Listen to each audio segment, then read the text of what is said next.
Hello viewers, আমরা আজকে শিখব কি মিটার থেকে কিভাবে সেন্টিমিটারে কনভার্ট করব, কিভাবে ভগ্নাংশগুলোকে আমরা কনভার্ট করব। তাহলে আমরা কি জানি যে 1 মিটার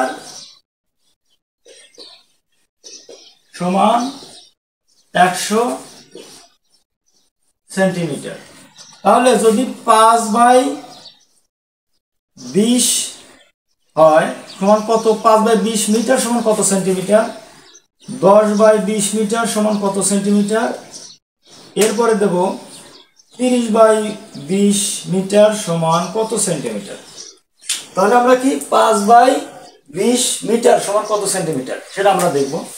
তাহলে 5/20 মিটার সমান কি হবে? 5 এর নিচে 20 এটা দিব ইন্টু 100 সেন্টিমিটার। কারণ কি, যেহেতু 1 মিটার সমান 100 সেন্টিমিটার, তাহলে কাটাকাটি করবো। 20 একে 20, 5 20 100। তাহলে কি 5 আর 5 গুণ করলে 25 সেন্টিমিটার। পরেরটা দেখবো 10/20। 10/20 মিটার সমান 10 এর নিচে 20 ইন্টু 100। কাটাকাটি করলে কি 20 একে 20, 5 20 100, 5 10 50 সেন্টিমিটার। এরপরে কি দেখবো আমরা? 30 এর নিচে 20।